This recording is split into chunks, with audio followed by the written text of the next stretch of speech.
Buenos días, gracias por acompañarnos en las noticias más importantes de las últimas 24 horas. Hoy, miércoles 17 de junio, Andrés Ortiz les saluda y vamos a ver de inmediato nuestros titulares.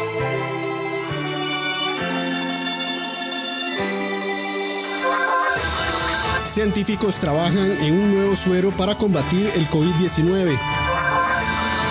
El AIA deberá revisar facturación de cobro de servicios tras hallazgo de deficiencias.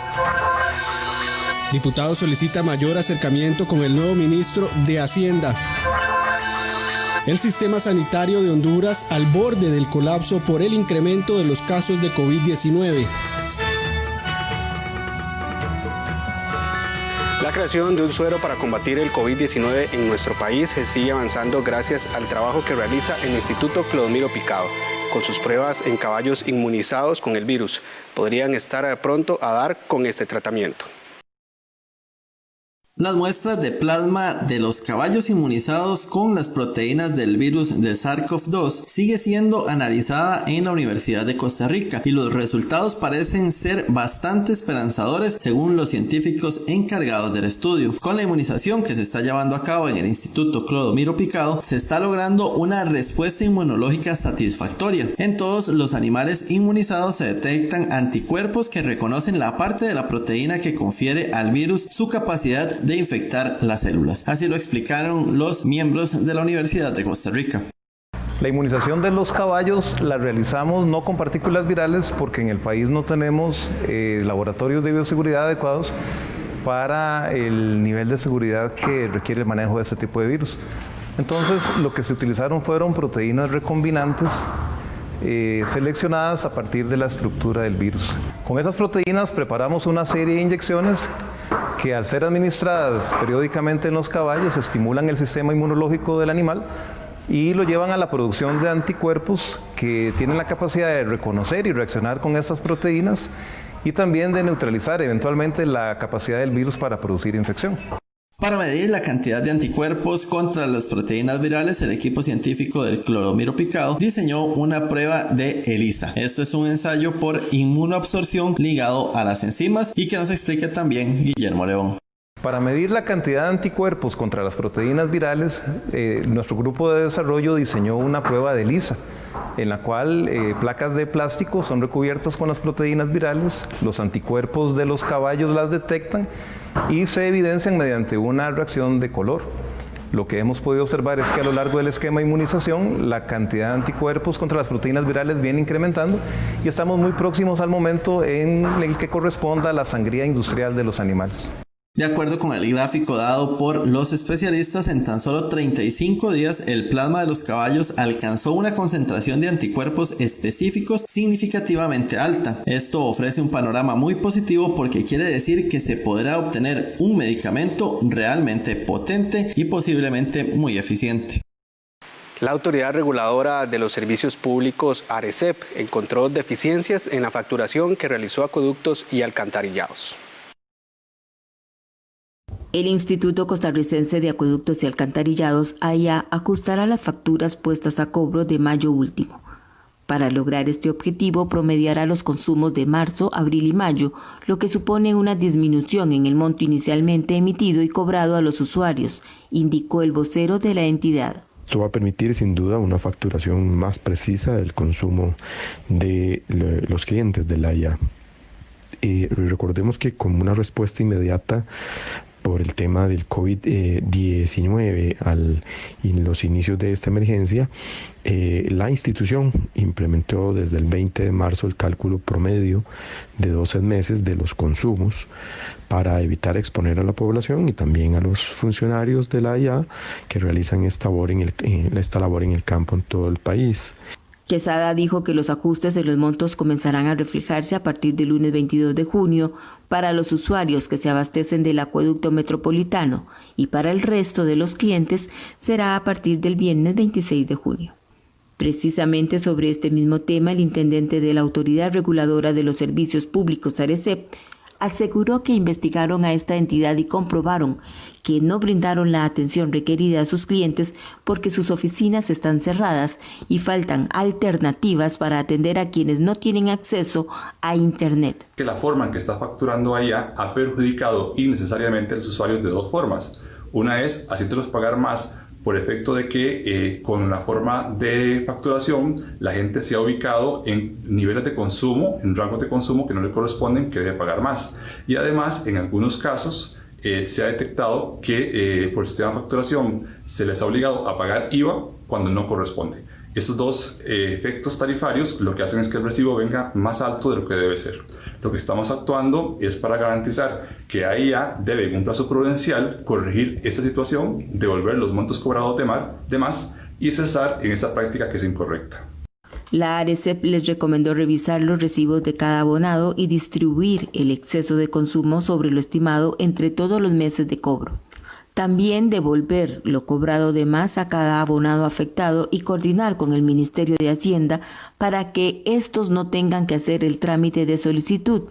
Y por último, prorratear a futuro los consumos adicionales cuando no puedan realizar mediciones. Por su parte, AIA informó que han identificado aproximadamente 6.000 reportes automáticos del sistema por diferencias sospechosas en el último cobro y aún no las han atendido. Moisés Pastora, periodista y sobrino del comandante Cero, confirmó la muerte del exguerrillero Edén Pastora Gómez. Murió de un infarto la madrugada de este 16 de junio en el hospital militar en Managua. El hombre estratega, el político militar, el que siempre dio que hablar, el gran guerrero, el gran filósofo, el gran romántico. Edén Pastora Gómez, Dios te reciba en su gloria. Estas son las palabras de Moisés Absalón Pastora, periodista y sobrino de Edén Pastora, quien a través de su cuenta oficial de Facebook confirmó la muerte de su tío por un ataque al corazón. Desde el pasado domingo, medios internacionales anunciaban el fallecimiento o grave estado de salud de Pastora. No obstante, fue hasta este martes 16 de junio que se confirmó la noticia. El historiador costarricense Raúl Arias recuerda que Pastora llegó a la fama después de un golpe de estado en Managua. En 1978, el guerrillero sandinista Edén Pastora Gómez pasó a una fama mundial al comandar el asalto al Palacio Nacional de Nicaragua, en Managua, y a partir de ahí el comandante Cero, como se le llamó, pues cobró una notoriedad mundial. Más tarde él se separa de Daniel Ortega y de los 9 comandantes sandinistas, acusándolos de pretender hacer una dictadura, y se alía con la CIA de los Estados Unidos para hacer un grupo guerrillero antisandinista conocido como ARDE. Pastora, después del atentado de La Penca, que todos recordamos en 1984, en la cual él salió herido y que él mismo acusó a Daniel Ortega, terminó aliado con los sandinistas de nuevo y se convirtió en una pieza clave, sobre todo del presidente Daniel Ortega.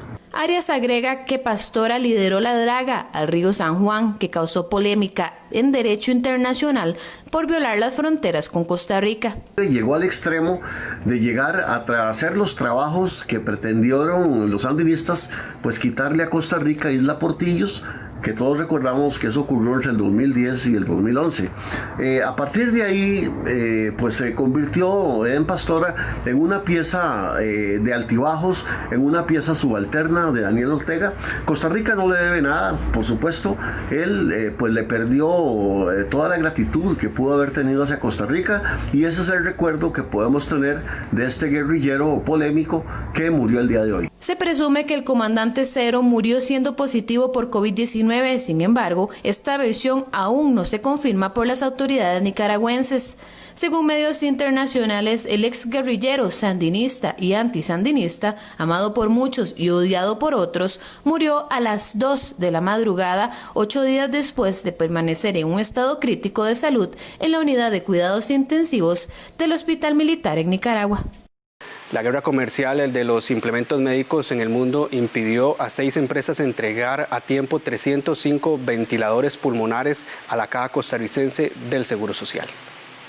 Previendo la situación país que podría causar el COVID-19, desde el mes de marzo, Costa Rica gestionó la compra de 311 ventiladores mecánicos de diversos proveedores de Estados Unidos, China, Francia, Suiza y Suecia.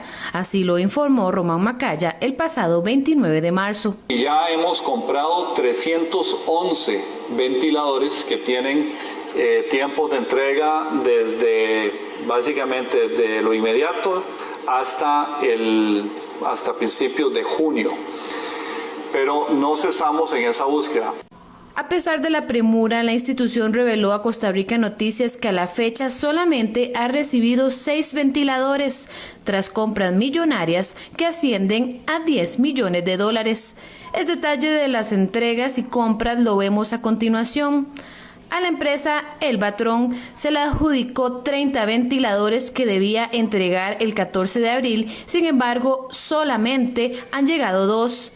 El EIMSA tenía que entregar 60 al 14 de abril, pero solamente han sido 3. Soporte Médico SA 80 al 6 de junio, pero no ha llegado ninguno al país. Mesa Medical SA 80 al 12 de junio, pero ninguno ha llegado a la Caja Costarricense del Seguro Social. Por su parte, Anca Médica SA tenía que entregar 1 al 24 de marzo y ya el equipo se encuentra en la caja. Meditech Service SA tenía que entregar 20 a este 15 de junio, sin embargo no ha entregado ningún equipo, y SP Medical Enterprise SA tiene que entregar 40 este 22 de junio. La gran demanda mundial ha sido la principal excusa de las empresas a la hora de pedir prórrogas. Las empresas, por lo que nos indican es eso, ¿verdad? Que hay una demanda muy alta, que les ha superado sus capacidades de producción. Ellos, inclusive algunos nos han dicho que han abierto líneas de producción nuevas para poder producir más. Sin embargo, la necesidad en este momento supera por mucho la capacidad de producción de las fábricas, ¿verdad?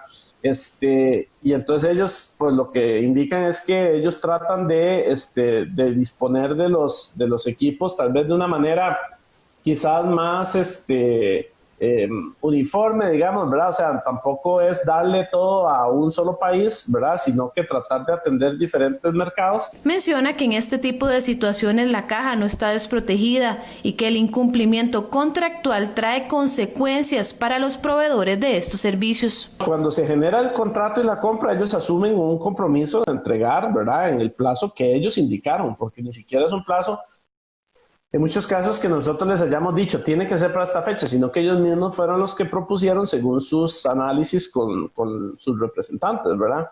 Entonces, efectivamente, ellos se exponen a una sanción, ¿verdad? Que puede ir desde el apercibimiento, que es, como decir, una llamada de atención, y en caso de tener 2 llamadas de atención en la empresa en un cierto periodo de tiempo, se expone una inhabilitación. A la fecha, la entidad solo ha hecho efectivo el pago de 6 ventiladores, pues Granados asegura que nada se paga por adelantado. Que la caja no ha pagado ni un solo colón de ninguno de esos equipos, ¿verdad? La caja no paga por adelantado. La caja paga hasta que el equipo entra a la caja, ni siquiera cuando entra al país, ni salga de fábrica, sino cuando entra a la caja, y además cuando sea revisado por los ingenieros especialistas de equipo médico y por los médicos especialistas y terapeutas respiratorios, en el caso obviamente de los equipos de ventiladores pulmonares. Hasta ese momento es que se aprueba la emisión de la factura por parte de la empresa, y la empresa entonces nos hace la facturación y se hace la tramitología de pago. O sea, ya cuando el equipo esté, como quien dice, dentro de la institución. En tanto, el encargado agradece que la situación país no esté necesitando de manera urgente este equipo y ratifica que la institución actualmente tiene más de 500 ventiladores en los diferentes hospitales del país. La caja no es que no tiene ventiladores pulmonares, la caja tiene un stock de ventiladores pulmonares importante, ¿verdad? Superamos los 500 ventiladores pulmonares en total en la institución. Obviamente estos ventiladores están distribuidos en los diferentes hospitales, ¿verdad? En las unidades de cuidados intensivos, en las unidades de cirugía, en las unidades de emergencias, ¿verdad? Entonces, pues la caja tiene esa disponibilidad. Por el momento, la institución continúa a la espera de que las empresas puedan cumplir con lo pactado y que la caja pueda estar preparada con más de 800 ventiladores en caso de que la situación del COVID-19 sature los servicios de salud nacionales. El Ministerio de Economía, Industria y Comercio considera que la salvaguardia sobre las importaciones de azúcar no afectará el precio a pagar por los consumidores. Mientras que Laica aplaudió la resolución, en Maquina-Lama anunciaron que le apelarán la decisión ante el MEIC o ante los tribunales de justicia. El Ministerio de Economía, Industria y Comercio, MEIC, estableció un arancel adicional de 34,27% sobre el nivel del arancel existente de 45% para la importación de azúcar. Es decir, los importadores deberán pagar 79,27% sobre el valor costo, seguro y flete, indicó la ministra Victoria Hernández. Precisamente sobre esta salvaguardia, el sector cañero azucarero considera que esta medida salvará a los productores nacionales de la quiebra. Hace 1 año y medio, el sector cañero azucarero presentó una solicitud para la imposición de medidas de salvaguardia. Al igual que las 58,000 familias que dependen de este cultivo, hoy recibimos el AICA con mucho beneplácito que el Ministerio de Economía nos dio la razón. Y nos dio la razón porque presentamos un caso técnicamente muy sólido y con mucho fundamento.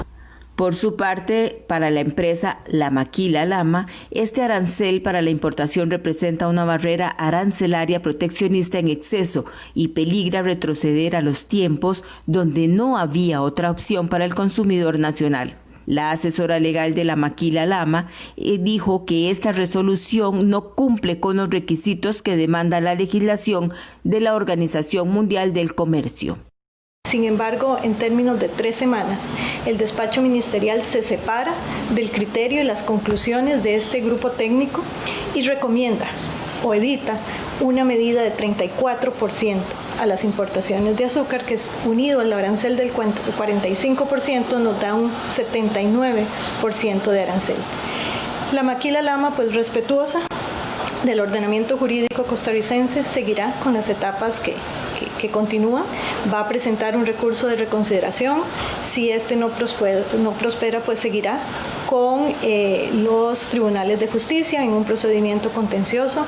Adicionalmente, los países que son exportadores de azúcar a Costa Rica también tienen la posibilidad de objetar esta medida que claramente no cumple con la legislación internacional, y durante un proceso de consultas de 30 días, pues tendrán la oportunidad de hacerle ver a Costa Rica el incumplimiento de la legislación internacional. Según el MEIC, esta medida no afectará el bolsillo del consumidor y su aplicación debe acompañarse del impuesto de una agenda paralela en apoyo del sector solicitante para mejorar su inserción en los mercados. De esta manera vamos a hacer nuestra primera pausa comercial y ya continuamos con más de Costa Rica Noticias.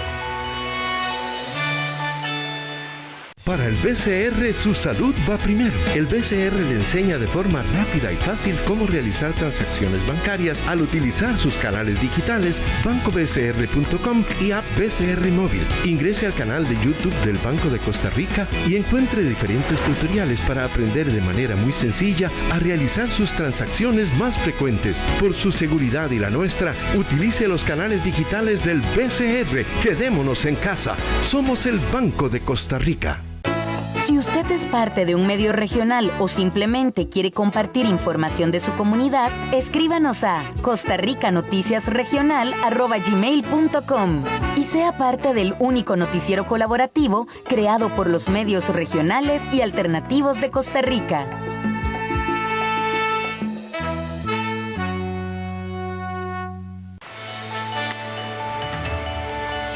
Gracias por continuar con Costa Rica Noticias. Con tan solo una firma del Ministerio de Salud, el aborto terapéutico sería una realidad en Costa Rica.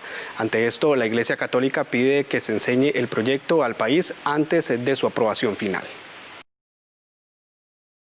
El pasado 11 de junio, la Caja Costarricense del Seguro Social envió al Ministerio de Salud el protocolo de atención clínica aprobado por la gerencia médica de esta institución para el procedimiento médico vinculado con el artículo 121 del Código Penal, que se refiere al aborto terapéutico cuando peligra la vida o la salud de la madre. Ante esto, el Ministerio de Salud ya ha redireccionado el oficio a sus oficinas en la Dirección de Servicios de Salud y a la Dirección Jurídica, esto para su análisis correspondiente. En caso de que estas instancias vean con visto bueno el proyecto planteado, solo faltaría la firma del ministro de Salud, Daniel Salas, para que se dé la respectiva aprobación y se establezcan los protocolos clínicos de los abastecimientos, tanto públicos como privados, que vayan a aplicar el aborto terapéutico. Ante el avance del proyecto, la Iglesia Católica de nuestro país pide transparencia al jerarca de salud y dice que enseñen el proyecto previo a la firma. Lo mismo que se le solicitó en su momento al doctor Macaya como presidente de la Caja, que hagan público el protocolo que están presentando en borrador para la aprobación del así llamado aborto impune o terapéutico, que como es un documento público pues merece ser conocido por todos los ciudadanos, a efecto de que, en razón de que ese es un gobierno participativo, según dice la Constitución, todos los ciudadanos tenemos derecho al acceso a los documentos públicos. Para algunos legisladores del corte cristiano, la norma técnica y su protocolo podrían caerse en la Sala Constitucional, donde aún se espera la resolución de una serie de consultas sobre este tema. El protocolo es simplemente una ampliación mayor de lo que viene a proponer la norma técnica, y que es avanzar en derechos con base en una excepción a un delito. Definitivamente, yo en lo personal considero que Costa Rica es un país pro vida. En la Sala Constitucional ya se han aceptado 5 acciones de inconstitucionalidad, y tengo la fe que en el momento en que la Sala resuelva estas acciones, se caiga la norma técnica y de la mano de ella se caiga el protocolo. Bueno, nosotros habíamos presentado una acción de inconstitucionalidad de la norma, la cual sé que fue admitida por la Sala. Estamos a la espera que ellos puedan dar algún tipo de resolución. Creo que ya por parte de la Asamblea no hay mucho que podamos ya hacer, dado que así fue como lo gestó el gobierno, brincarse la Asamblea, ¿verdad? Entonces, ahora lo que estamos nosotros es a la espera de lo que pueda decir la Sala de esta consulta que nosotros hicimos. La firma del decreto sobre la norma técnica que regulará la implementación del aborto terapéutico en el país se dio el pasado 12 de diciembre, donde el ministro de Salud, Daniel Salas, y el presidente Carlos Alvarado estamparon la rúbrica en este documento. Los diputados reclaman al nuevo ministro de Hacienda, Elian Villegas, no tener acercamiento con las distintas fracciones en el Congreso para explicar cómo van a contener el gasto público y dar fluidez a los recursos en medio de la pandemia. En el primer poder de la República existe mucha preocupación y molestia con el nuevo ministro de Hacienda, Elian Villegas. Esto debido a la ausencia que mantiene en la Asamblea Legislativa el jerarca. Para los legisladores parece inconcebible que ante la difícil situación económica que vive Costa Rica y la cual ha sido agravada por la pandemia, el ministro no se acerque a negociar a este lugar. Los legisladores también son muy claros en decir que siguen sin entender cuál es el plan de la administración Alvarado Quesada en cuanto a la propuesta de recortar el gasto y hacer un uso más eficiente de los recursos públicos en medio de la crisis. Bueno, yo creo que parte del rechazo de este presupuesto extraordinario lo podemos centrar en la buena relación, entre comillas, que tiene el ministro de Hacienda con el Parlamento. Una relación que no existe, obviamente. No ha llegado todavía el señor Elian a conversar con nosotros, no nos ha traído una hoja de ruta de trabajo de cómo vamos a hacer para mejorar la recaudación, no nos ha venido a contar tampoco cuáles son las políticas que desde Hacienda él va a llevar adelante para fortalecer el proceso de reactivación económica que el país necesita. Parece que no les interesa que las cosas caminen y parece que las soluciones no están en el norte de la hoja de ruta de ellos. Lo que nosotros urgimos es que el gobierno envíe antes que cualquier cosa un recorte del gasto, porque si no vamos a pasar por la pena de seguirle llamando la atención de forma vehemente al gobierno hasta que se soquen la faja y se den cuenta de que están gastando irresponsablemente al punto de llevar al país al borde del precipicio. Otros legisladores aseguran que solo han visto al ministro de Hacienda durante la comparecencia que tuvo para defender el presupuesto de la República, donde además dejó mucho que desear. El único intercambio fue en la sesión de la Comisión de Asuntos Hacendarios, donde él compareció a defender el presupuesto, que por cierto dejó mucho que desear porque la mayoría de preguntas las respondía con evasivas, con vamos a estudiarlo, vamos a analizarlo, y no trajo propuestas concretas. En general creo que esa es una falla muy grande de este gobierno, que no ha presentado un plan integral para enfrentar la emergencia con equidad, sino que va presentando proyectitos inconexos, algunos absurdos. Mire, el ministro de Hacienda, cada vez que ve que haya aquí un presupuesto ordinario, extraordinario, o tenga que ver con temas de la hacienda pública, tiene que estar aquí en la Asamblea Legislativa y tiene que articular con las jefaturas de fracción y tiene que articular con todos los diputados de la República para poder leer qué es lo que pretende el Poder Ejecutivo y qué es lo que la Asamblea Legislativa está leyendo con las propuestas que está haciendo el Poder Ejecutivo. Ante los señalamientos, el jerarca de Hacienda indicó que hoy cumple exactamente 12 días de estar en el puesto y que no ha tenido tiempo suficiente para acercarse a cada uno de los legisladores. Yo en este momento estoy cumpliendo 12 días efectivos hoy en el puesto y sí, apenas he podido conversar como con la mitad de los diputados. En este momento he conversado como con unos 25 diputados. En los próximos días estaré conversando, espero, con la totalidad de los diputados. Lamentablemente no he tenido el tiempo suficiente para poder acercarme todavía más a la Asamblea, pero sí vamos a estar muy de cerca en los próximos días y vamos a estar conversando con todos ellos. Yo sé que es muy importante oír las propuestas que ellos puedan tener en materia fiscal y trasladarles también un poquito de la propuesta del Ministerio de Hacienda. Yo les agradecería ahí que me esperen un poquitico y yo voy a estar arrimándome para conversar con cada uno de ellos. Villegas fue nombrado el pasado 28 de mayo por el presidente Carlos Alvarado como el tercer ministro de la administración en el campo de Hacienda, sustituyendo a Rodrigo Chávez, quien a su vez llegó a sustituir a Rocío Aguilar. La defensora de los habitantes insistió en que la UPAD sí tuvo acceso a datos sensibles de los costarricenses y que posterior a su encuentro con el presidente recibió la visita inesperada del funcionario de la Dirección de Inteligencia y Seguridad, Daniel Soleil. Podría incurrir en los delitos de perjurio. La defensora de los habitantes, Catalina Crespo, reiteró ante los diputados que la Unidad Presidencial de Análisis de Datos, UPAD, sí tuvo acceso a datos sensibles de la población. Según Crespo, la preocupación por el irrespeto de la confidencialidad de los datos de los costarricenses fue lo que motivó la investigación de la Defensoría de los Habitantes, que incluyó la reunión con el presidente de la República, la exministra de Comunicación Nancy Marín, el exministro de la Presidencia Víctor Morales, así como los exasesores Diego Fernández y Luis Salazar. Tras responder las preguntas de los diputados, la defensora indicó que pese a la pérdida de más de una hora de grabación de dicho encuentro, existen otros documentos que registraron la conversación. Se ve claramente que, a partir del CINERUVE sí se tuvo acceso a datos sensibles, los cuales fueron obtenidos a través de convenios que autorizaban conexión directa a las mencionadas bases.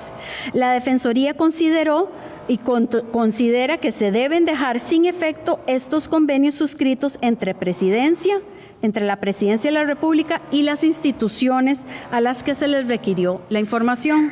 La defensora indicó que posterior a la reunión con el equipo de presidencia, recibió la visita inesperada del funcionario de la Dirección de Inteligencia y Seguridad, Daniel Soleil, con quien conversó unos minutos sobre la UPAD, así como la llamada del expresidente ejecutivo del Instituto Mixto de Ayuda Social, Emilio Arias. El 28 de febrero tuve 2 llamadas, una del presidente de Limas, diciendo que estaba en desacuerdo de lo que yo había dicho en la conferencia de prensa, que si yo iba a rectificar, yo le dije que los datos que yo había dado eran correctos y que si él necesitaba que él lo podía aclarar desde Limas. Nada más me escribió de vuelta, lamento mucho que sea así, y recibí otra llamada del embajador de Costa Rica en Guatemala, que tengo entendido, no sé en qué puesto trabajaba antes, a decirme que él había trabajado con este sistema, con estos datos, y que los datos, que ellos no había una conexión entre CINERUVE y el EDUS. Eso es lo que recuerdo de las conversaciones. Después de que la Fiscalía tomó cartas en el asunto. ¿Alguien del Poder Ejecutivo la contactó a usted? Sí, señor diputado, y disculpe, me faltó otra visita que no la había mencionado. El 20 de mayo llegó un funcionario de la DIS a la Defensoría de los Habitantes. Estuvo ahí como una hora, siempre yo estuve acompañada de la defensora adjunta y habló de varios temas. Mencionó la UPAD y me habló sobre el tema, según recuerdo esa conversación, me habló del tema del SART. La próxima semana, la Comisión Legislativa que investiga la creación de la UPAD recibirá una representación del Colegio de Abogados. Crear una página web atractiva y funcional es posible aún si no tenemos el presupuesto. Así lo cuenta Laura Montero en la sección Somos de los Mismos. EDINA presenta la sección Somos de los Mismos.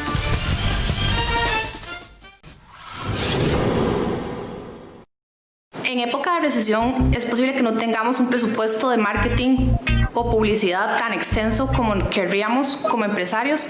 Entonces tenemos que ser nosotros mismos los creadores de nuestras estrategias. Para diseñar un sitio web, yo te recomiendo WordPress, Medium, Wix, que son herramientas gratuitas que te van a brindar plantillas básicas donde vos podés generar los contenidos para tu sitio web. Es importante que los sitios web tengan de qué trata la empresa, qué productos, qué servicios y que tengan un blog para que vos puedas crear contenido y te ayude a posicionarte en los buscadores.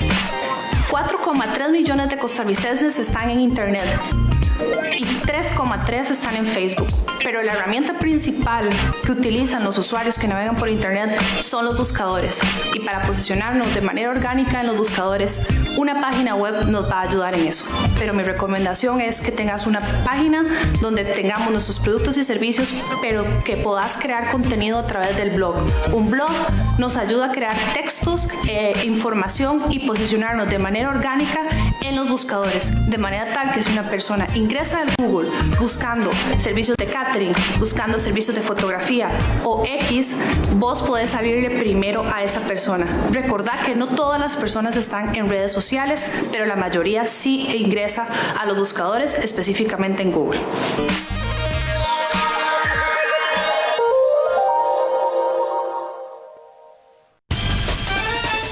EDINA te presentó la sección Somos de los Mismos.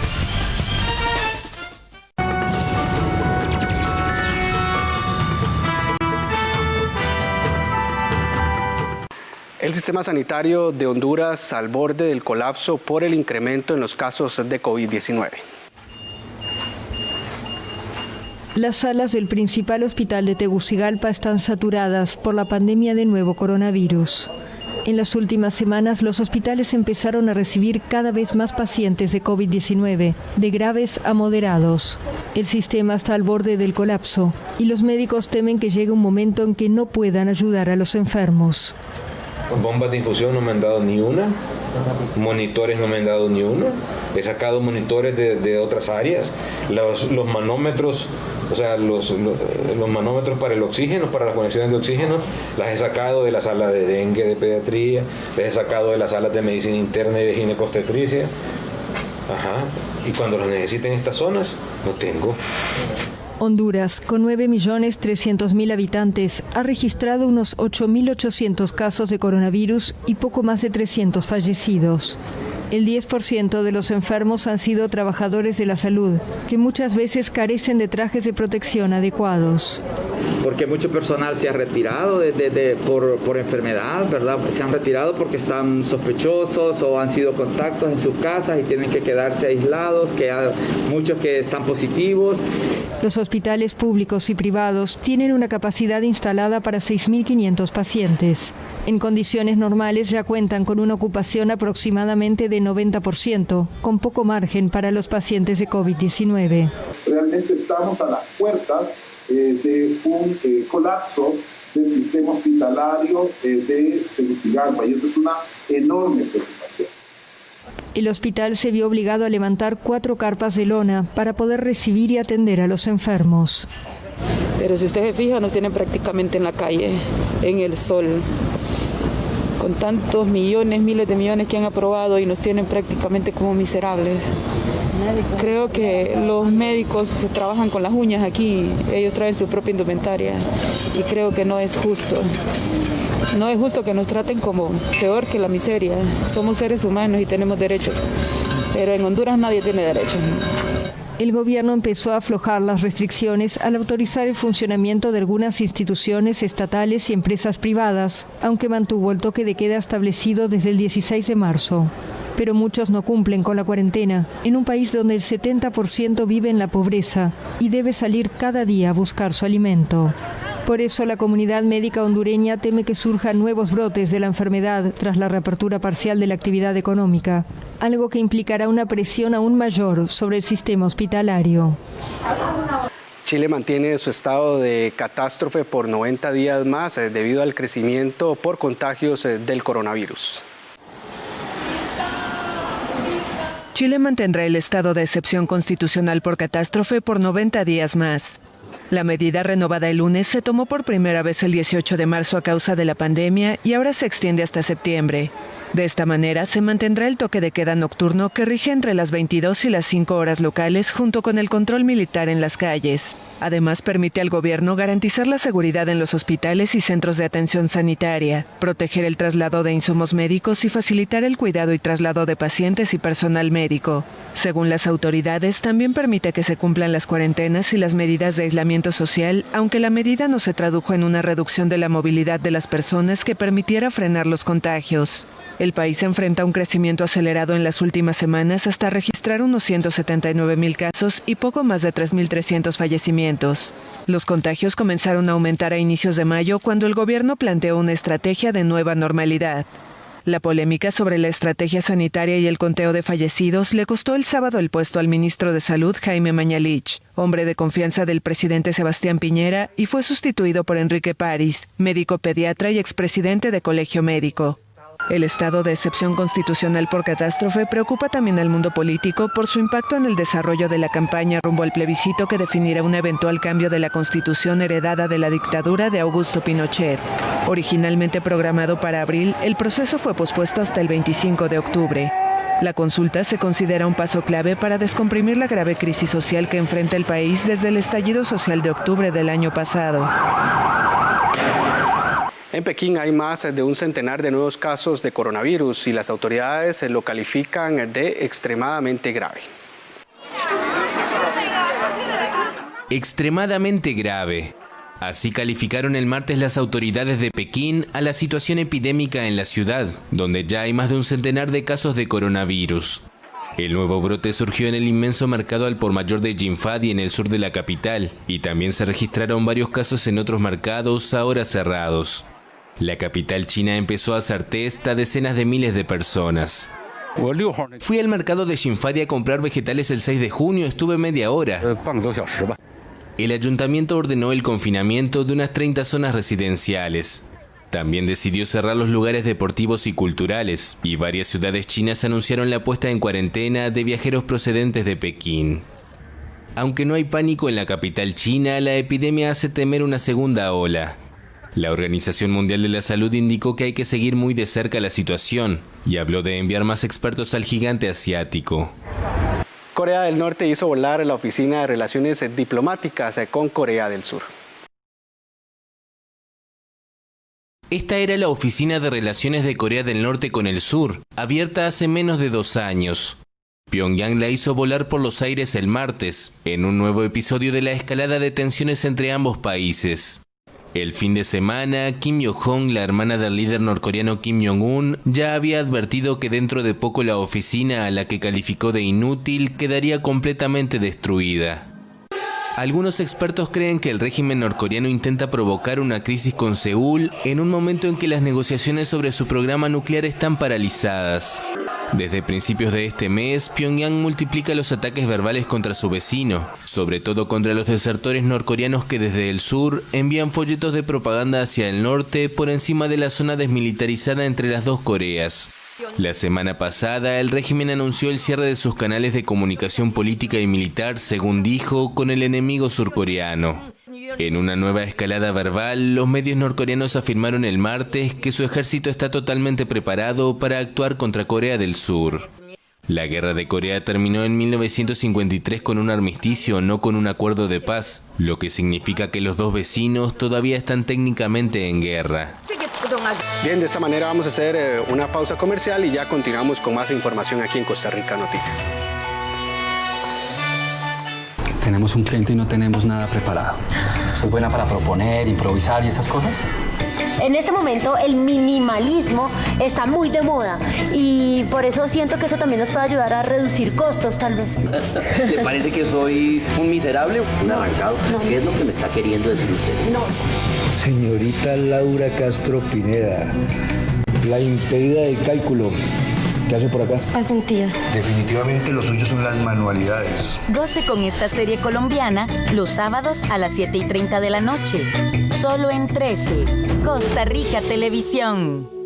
Hola a todos. ¿Pueden hacer esto? Toquen su cabeza y soben su pancita. Inténtenlo. Toquen arriba y soben su pancita en un círculo así.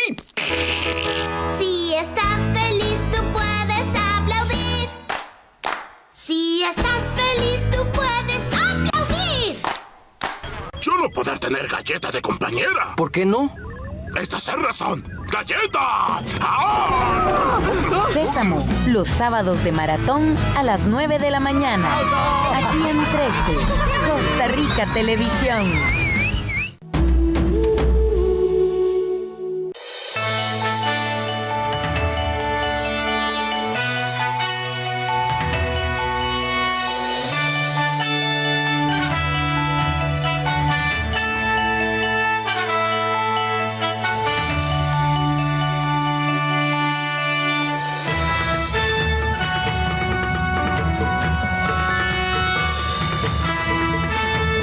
Buenos días, gracias por acompañarnos en las noticias más importantes de las últimas 24 horas. Hoy, miércoles 17 de junio, Andrés Ortiz les saluda y vamos a ver de inmediato nuestros titulares.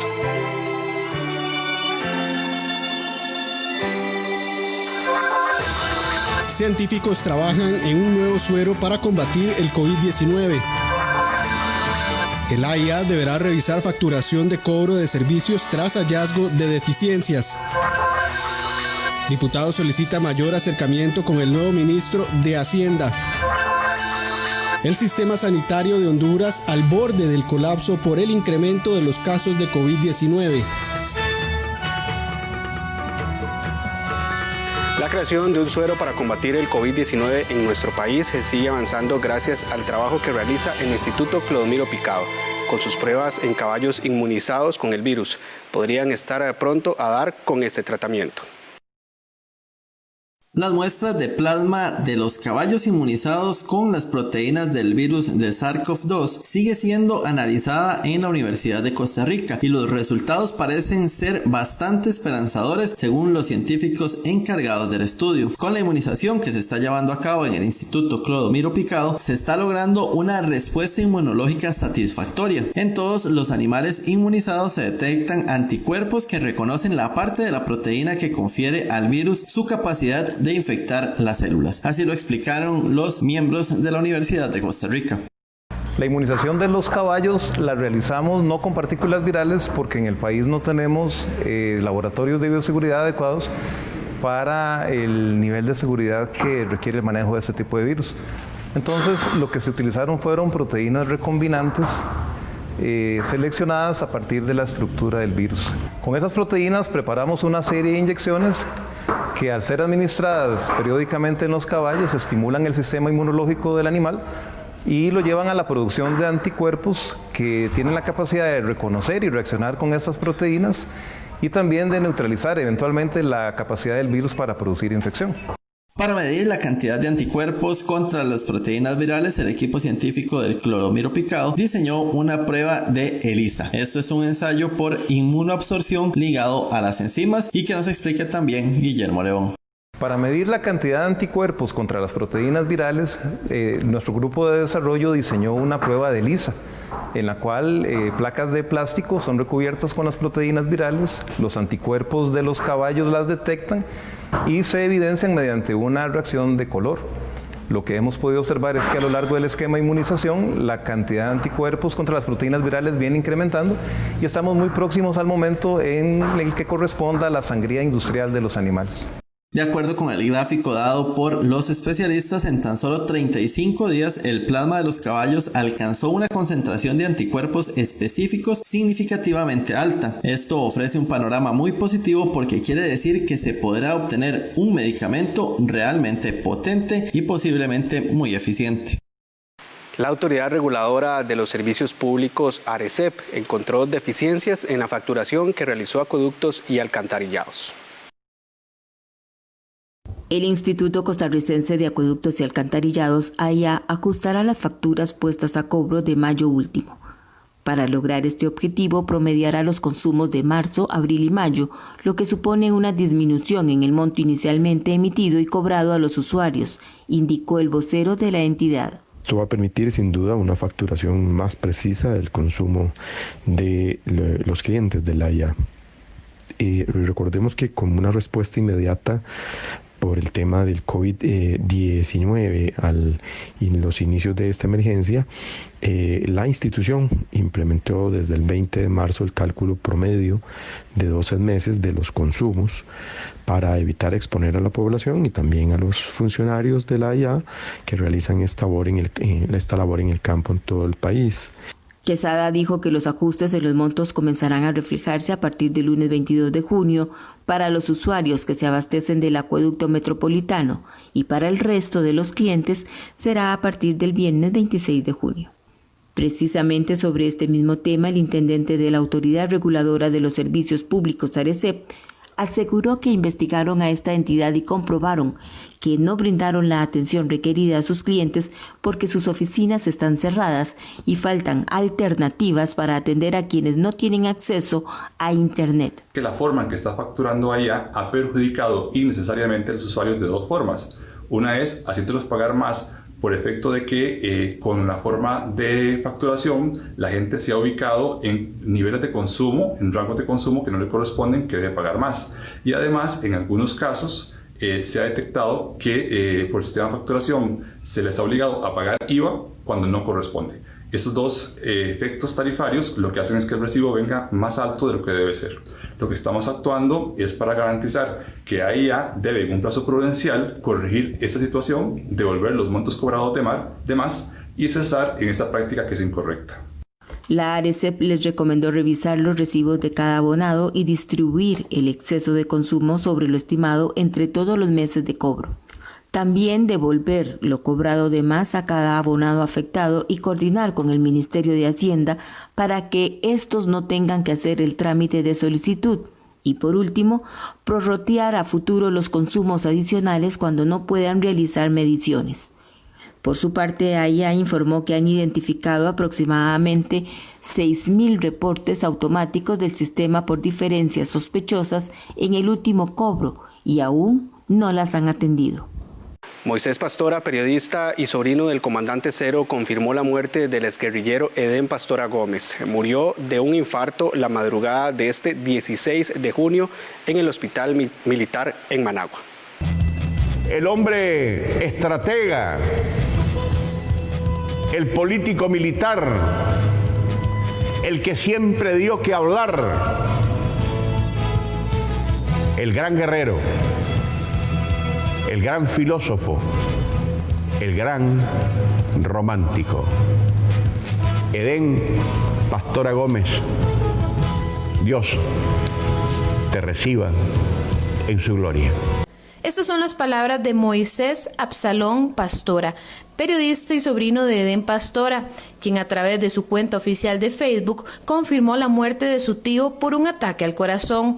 Desde el pasado domingo, medios internacionales anunciaban el fallecimiento o grave estado de salud de Pastora. No obstante, fue hasta este martes 16 de junio que se confirmó la noticia. El historiador costarricense Raúl Arias recuerda que Pastora llegó a la fama después de un golpe de estado en Managua. En 1978, el guerrillero sandinista Edén Pastora Gómez pasó a una fama mundial al comandar el asalto al Palacio Nacional de Nicaragua, en Managua, y a partir de ahí el comandante Cero, como se le llamó, pues cobró una notoriedad mundial. Más tarde él se separa de Daniel Ortega y de los 9 comandantes sandinistas, acusándolos de pretender hacer una dictadura, y se alía con la CIA de los Estados Unidos para hacer un grupo guerrillero antisandinista conocido como ARDE.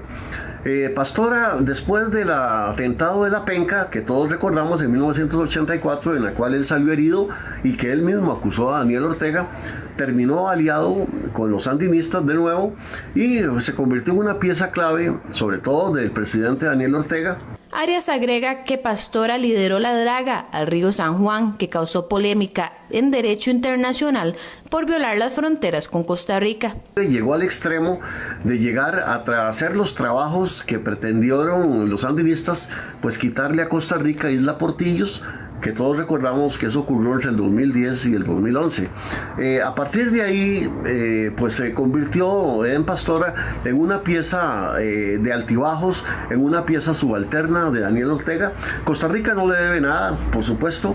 Él pues le perdió toda la gratitud que pudo haber tenido hacia Costa Rica, y ese es el recuerdo que podemos tener de este guerrillero polémico que murió el día de hoy. Se presume que el comandante Cero murió siendo positivo por COVID-19. Sin embargo, esta versión aún no se confirma por las autoridades nicaragüenses. Según medios internacionales, el ex guerrillero sandinista y antisandinista, amado por muchos y odiado por otros, murió a las 2 de la madrugada, 8 días después de permanecer en un estado crítico de salud en la unidad de cuidados intensivos del Hospital Militar en Nicaragua. La guerra comercial de los implementos médicos en el mundo impidió a 6 empresas entregar a tiempo 305 ventiladores pulmonares a la Caja Costarricense del Seguro Social. Previendo la situación país que podría causar el COVID-19, desde el mes de marzo, Costa Rica gestionó la compra de 311 ventiladores mecánicos de diversos proveedores de Estados Unidos, China, Francia, Suiza y Suecia. Así lo informó Román Macaya el pasado 29 de marzo. Ya hemos comprado 311 ventiladores que tienen tiempos de entrega desde básicamente de lo inmediato hasta principios de junio, pero no cesamos en esa búsqueda. A pesar de la premura, la institución reveló a Costa Rica Noticias que a la fecha solamente ha recibido 6 ventiladores, tras compras millonarias que ascienden a $10 millones. El detalle de las entregas y compras lo vemos a continuación. A la empresa Elbatron se le adjudicó 30 ventiladores que debía entregar el 14 de abril, sin embargo, solamente han llegado 2. El EIMSA tenía que entregar 60 al 14 de abril, pero solamente han sido 3. Soporte Médico SA 80 al 6 de junio, pero no ha llegado ninguno al país. Mesa Medical SA 80 al 12 de junio, pero ninguno ha llegado a la Caja Costarricense del Seguro Social. Por su parte, Anca Médica SA tenía que entregar 1 al 24 de marzo y ya el equipo se encuentra en la caja. Meditech Service SA tenía que entregar 20 a este 15 de junio, sin embargo no ha entregado ningún equipo, y SP Medical Enterprise SA tiene que entregar 40 este 22 de junio. La gran demanda mundial ha sido la principal excusa de las empresas a la hora de pedir prórrogas. Las empresas por lo que nos indican es eso, ¿verdad? Que hay una demanda muy alta, que que les ha superado sus capacidades de producción. Ellos, inclusive algunos nos han dicho que han abierto líneas de producción nuevas para poder producir más. Sin embargo, la necesidad en este momento supera por mucho la capacidad de producción de las fábricas, ¿verdad?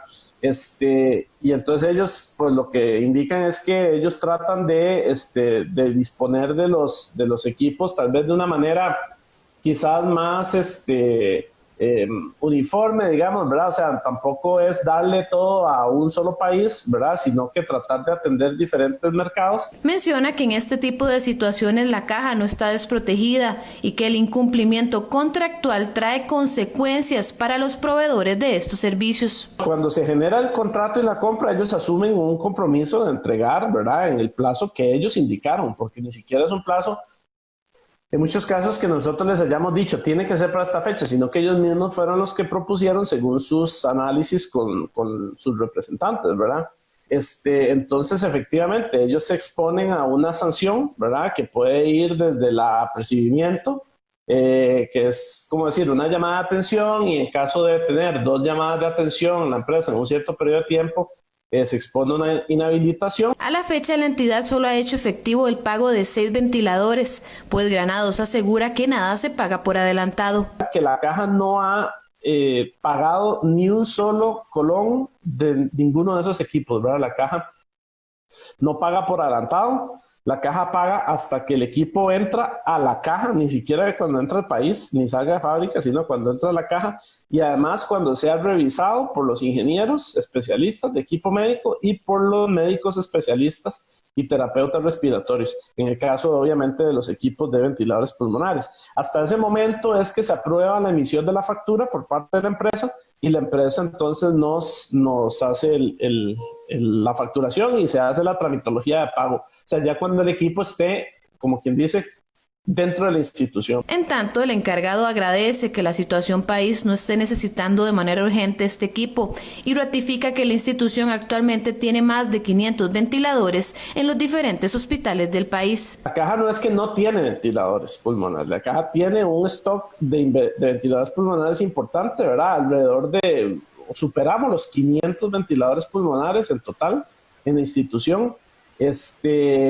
Obviamente estos ventiladores están distribuidos en los diferentes hospitales, ¿verdad? En las unidades de cuidados intensivos, en las unidades de cirugía, en las unidades de emergencias, ¿verdad?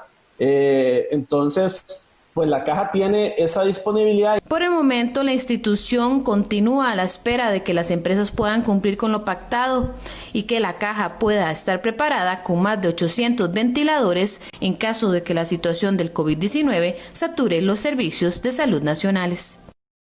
El Ministerio de Economía, Industria y Comercio considera que la salvaguardia sobre las importaciones de azúcar no afectará el precio a pagar por los consumidores. Mientras que Laica aplaudió la resolución, en Maquina-Lama anunciaron que la apelarán la decisión ante el MEIC o ante los tribunales de justicia. El Ministerio de Economía, Industria y Comercio, MEIC, estableció un arancel adicional de 34,27% sobre el nivel del arancel existente de 45% para la importación de azúcar. Es decir, los importadores deberán pagar 79,27% sobre el valor costo, seguro y flete, indicó la ministra Victoria Hernández. Precisamente sobre esta salvaguardia, el sector cañero azucarero considera que esta medida salvará a los productores nacionales de la quiebra. Hace 1 año y medio, el sector cañero azucarero presentó una solicitud para la imposición de medidas de salvaguardia. Al igual que las 58,000 familias que dependen de este cultivo, hoy recibimos el AICA con mucho beneplácito que el Ministerio de Economía nos dio la razón. Y nos dio la razón porque presentamos un caso técnicamente muy sólido y con mucho fundamento. Por su parte, para la empresa La Maquila-Lama, este arancel para la importación representa una barrera arancelaria proteccionista en exceso y peligra retroceder a los tiempos donde no había otra opción para el consumidor nacional. La asesora legal de La Maquila-Lama dijo que esta resolución no cumple con los requisitos que demanda la legislación de la Organización Mundial del Comercio. Sin embargo, en términos de 3 semanas, el despacho ministerial se separa del criterio y las conclusiones de este grupo técnico y recomienda o edita una medida de 34% a las importaciones de azúcar, que es unido al arancel del 45%, nos da un 79% de arancel. La Maquila-Lama, pues respetuosa del ordenamiento jurídico costarricense, seguirá con las etapas que continúan. Va a presentar un recurso de reconsideración. Si este no prospera, pues seguirá con los tribunales de justicia en un procedimiento contencioso. Adicionalmente, los países que son exportadores de azúcar a Costa Rica también tienen la posibilidad de objetar esta medida que claramente no cumple con la legislación internacional, y durante un proceso de consultas de 30 días, pues tendrán la oportunidad de hacerle ver a Costa Rica el incumplimiento de la legislación internacional. Según el MEIC, esta medida no afectará el bolsillo del consumidor y su aplicación debe acompañarse del impuesto de una agenda paralela en apoyo del sector solicitante para mejorar su inserción en los mercados. De esta manera vamos a hacer nuestra primera pausa comercial y ya continuamos con más de Costa Rica Noticias.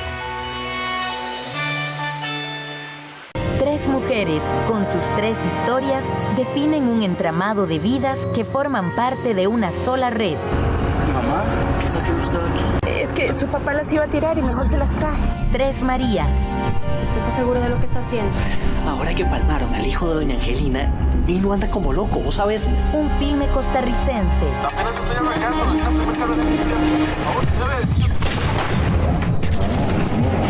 a las 10 de la noche. Solo por 13. Costa Rica Televisión. Costa Rica es pura vida.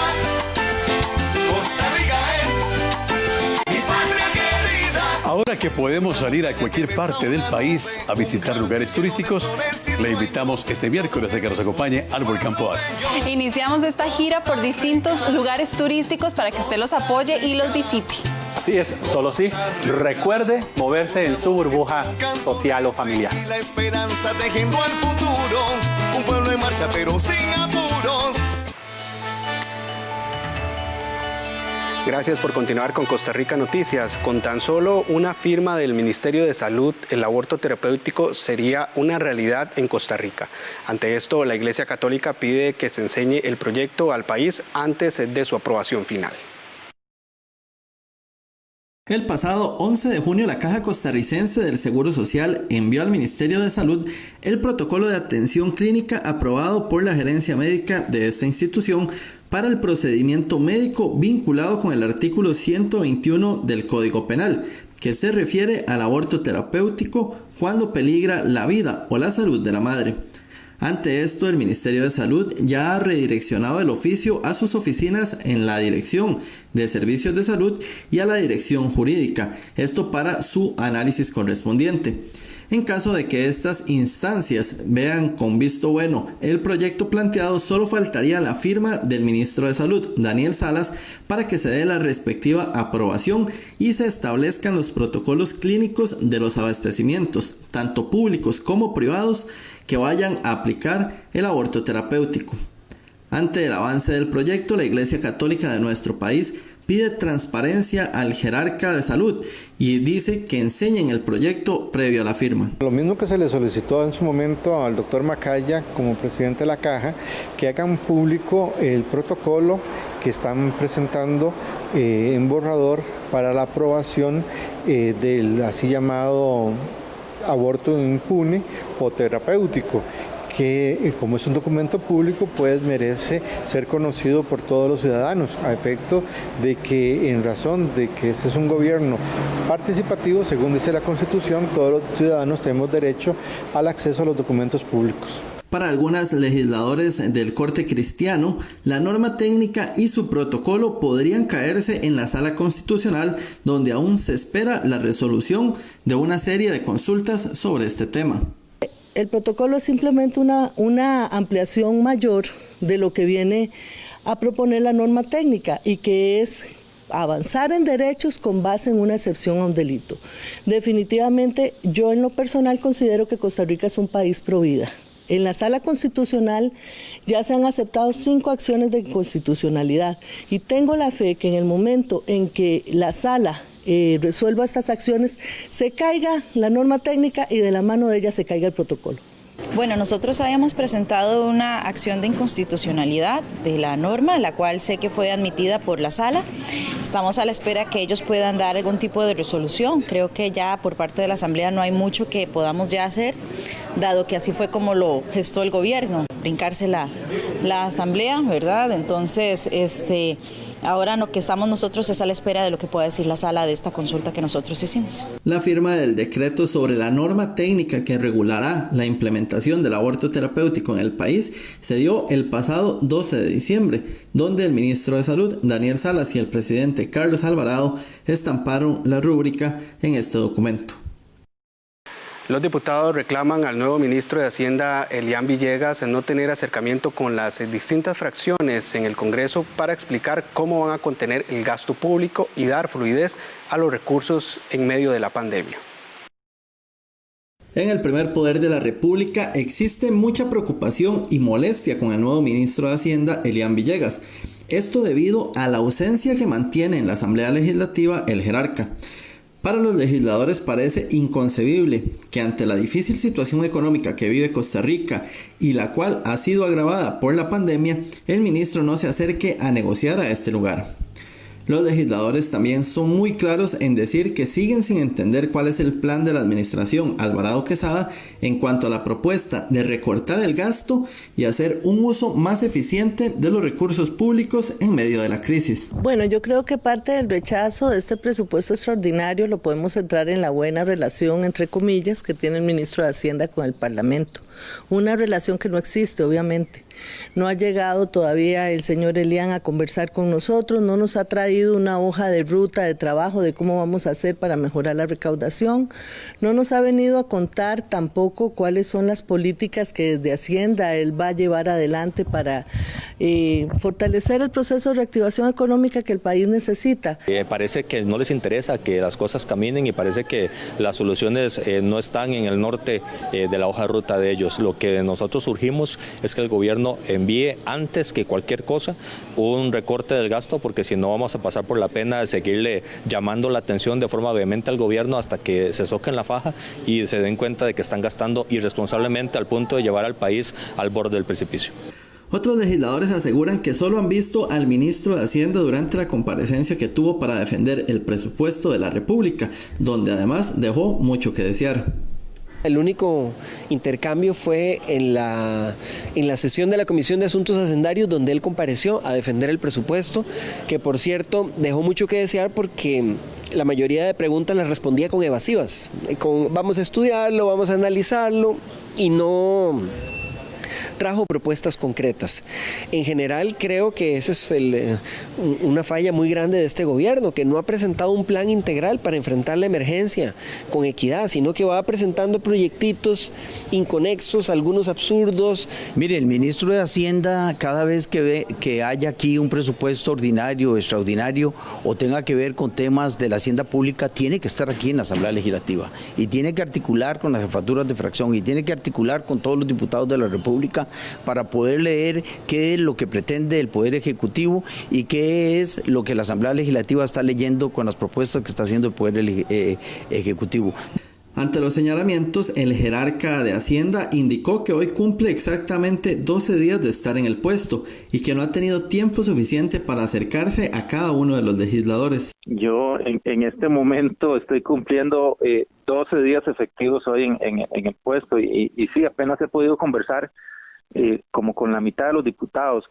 En este momento he conversado como con unos 25 diputados. En los próximos días estaré conversando, espero, con la totalidad de los diputados.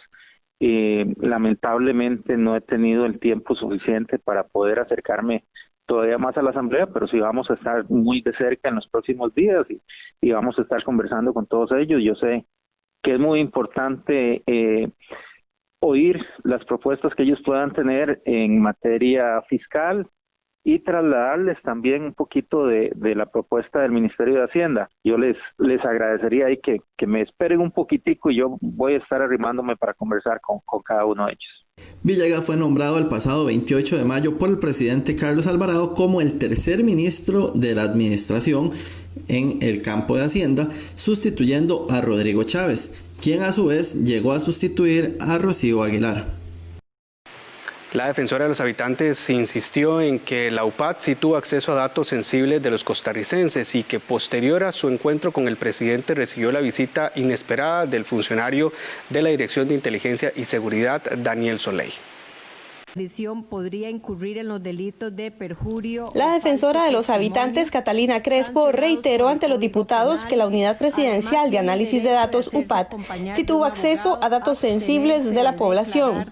Según Crespo, la preocupación por el irrespeto de la confidencialidad de los datos de los costarricenses fue lo que motivó la investigación de la Defensoría de los Habitantes, que incluyó la reunión con el presidente de la República, la exministra de Comunicación Nancy Marín, el exministro de la Presidencia Víctor Morales, así como los exasesores Diego Fernández y Luis Salazar. Tras responder las preguntas de los diputados, la defensora indicó que pese a la pérdida de más de una hora de grabación de dicho encuentro, existen otros documentos que registraron la conversación. Se ve claramente que, a partir del CINERV sí se tuvo acceso a datos sensibles, los cuales fueron obtenidos a través de convenios que autorizaban conexión directa a las mencionadas bases.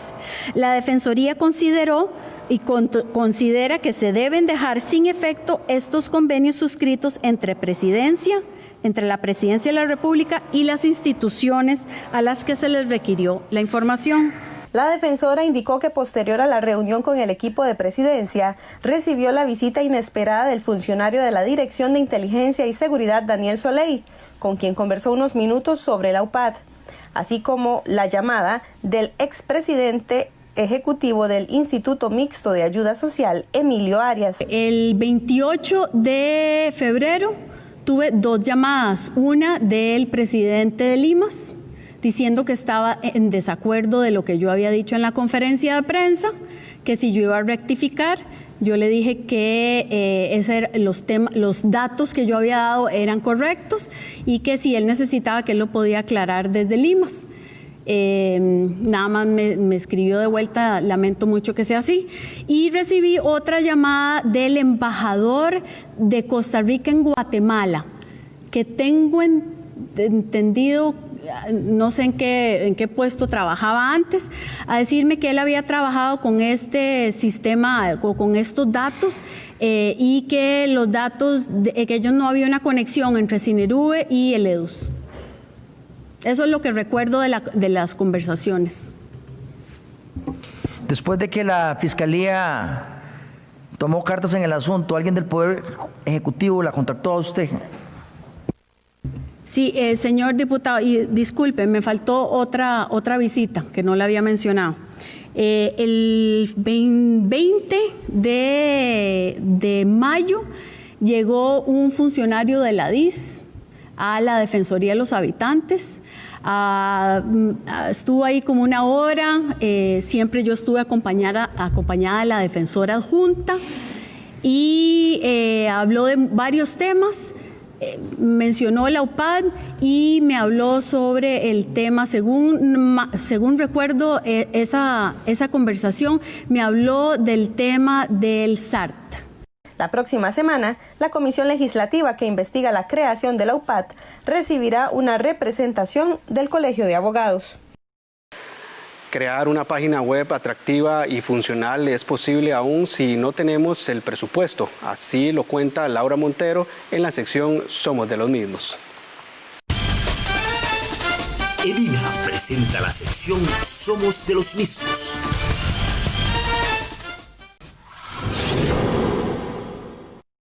En época de recesión es posible que no tengamos un presupuesto de marketing o publicidad tan extenso como querríamos como empresarios, entonces tenemos que ser nosotros mismos los creadores de nuestras estrategias.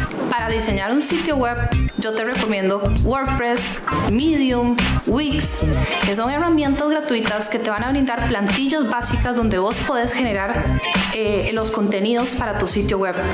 Es importante que los sitios web tengan de qué trata la empresa, qué productos, qué servicios, y que tengan un blog para que vos puedas crear contenido y te ayude a posicionarte en los buscadores. 4,3 millones de costarricenses están en Internet y 3,3 están en Facebook. pero la herramienta principal que utilizan los usuarios que navegan por Internet son los buscadores.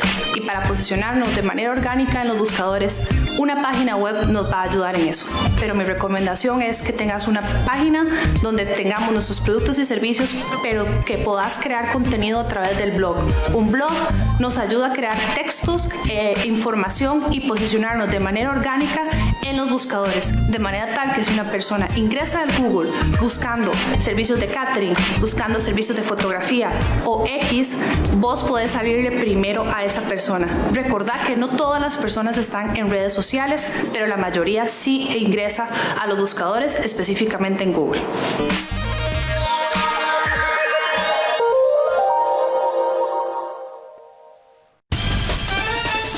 Edime te presentó la sección Somos de los Mismos.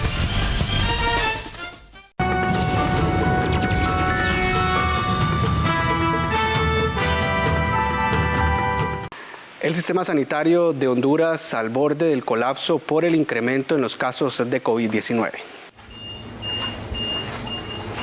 Las salas del principal hospital de Tegucigalpa están saturadas por la pandemia de nuevo coronavirus. En las últimas semanas, los hospitales empezaron a recibir cada vez más pacientes de COVID-19, de graves a moderados.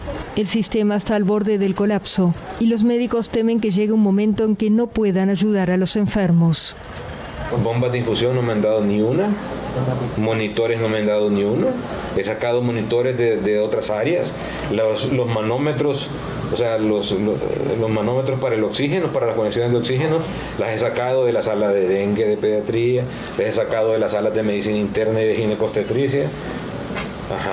Y cuando los necesiten en estas zonas, no tengo. Honduras, con 9.300.000 habitantes, ha registrado unos 8.800 casos de coronavirus y poco más de 300 fallecidos. El 10% de los enfermos han sido trabajadores de la salud, que muchas veces carecen de trajes de protección adecuados. Porque mucho personal se ha retirado por enfermedad, ¿verdad? Se han retirado porque están sospechosos o han sido contactos en sus casas y tienen que quedarse aislados, que hay muchos que están positivos. Los hospitales públicos y privados tienen una capacidad instalada para 6.500 pacientes. En condiciones normales ya cuentan con una ocupación aproximadamente de 90%, con poco margen para los pacientes de COVID-19. Realmente estamos a las puertas de un colapso del sistema hospitalario de Tegucigalpa y eso es una enorme preocupación. El hospital se vio obligado a levantar 4 carpas de lona para poder recibir y atender a los enfermos. Pero si usted se fija, nos tienen prácticamente en la calle, en el sol, con tantos millones, miles de millones que han aprobado y nos tienen prácticamente como miserables. Creo que los médicos trabajan con las uñas aquí, ellos traen su propia indumentaria y creo que no es justo. No es justo que nos traten como peor que la miseria. Somos seres humanos y tenemos derechos, pero en Honduras nadie tiene derechos. El gobierno empezó a aflojar las restricciones al autorizar el funcionamiento de algunas instituciones estatales y empresas privadas, aunque mantuvo el toque de queda establecido desde el 16 de marzo. Pero muchos no cumplen con la cuarentena, en un país donde el 70% vive en la pobreza y debe salir cada día a buscar su alimento. Por eso la comunidad médica hondureña teme que surjan nuevos brotes de la enfermedad tras la reapertura parcial de la actividad económica, algo que implicará una presión aún mayor sobre el sistema hospitalario. Chile mantiene su estado de catástrofe por 90 días más debido al crecimiento por contagios del coronavirus. Chile mantendrá el estado de excepción constitucional por catástrofe por 90 días más. La medida renovada el lunes se tomó por primera vez el 18 de marzo a causa de la pandemia y ahora se extiende hasta septiembre.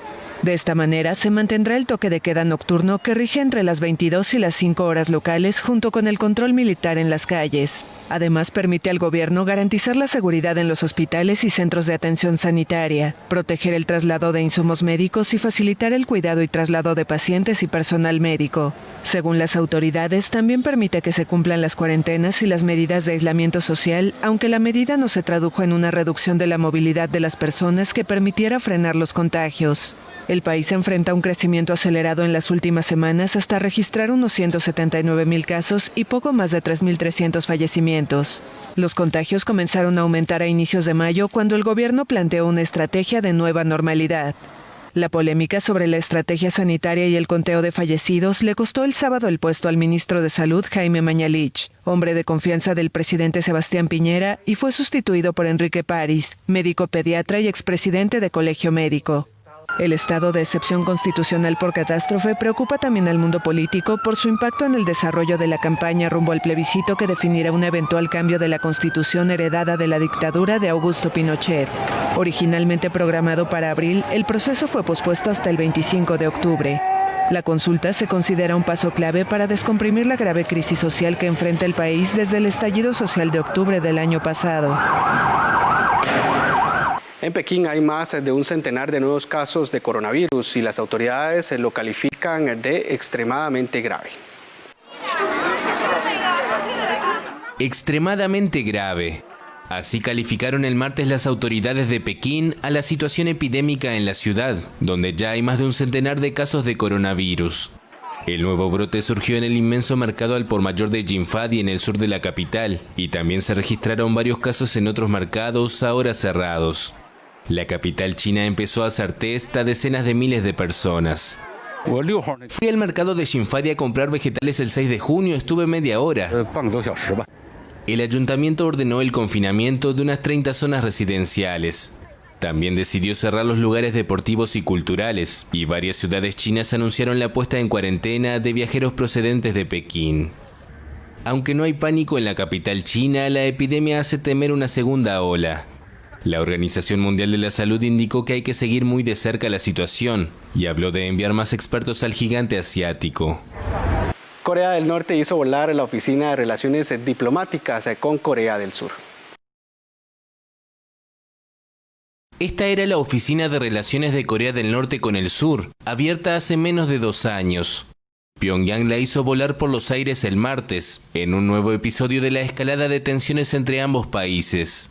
El fin de semana, Kim Yo-jong, la hermana del líder norcoreano Kim Jong-un, ya había advertido que dentro de poco la oficina, a la que calificó de inútil, quedaría completamente destruida. Algunos expertos creen que el régimen norcoreano intenta provocar una crisis con Seúl en un momento en que las negociaciones sobre su programa nuclear están paralizadas. Desde principios de este mes, Pyongyang multiplica los ataques verbales contra su vecino, sobre todo contra los desertores norcoreanos que desde el sur envían folletos de propaganda hacia el norte por encima de la zona desmilitarizada entre las dos Coreas. La semana pasada, el régimen anunció el cierre de sus canales de comunicación política y militar, según dijo, con el enemigo surcoreano. En una nueva escalada verbal, los medios norcoreanos afirmaron el martes que su ejército está totalmente preparado para actuar contra Corea del Sur. La guerra de Corea terminó en 1953 con un armisticio, no con un acuerdo de paz, lo que significa que los dos vecinos todavía están técnicamente en guerra. De esta manera terminamos con este informe de las noticias más importantes de las últimas 24 horas. Recordarles que a las 12 tendremos más información en Costa Rica Noticias. Buenos días.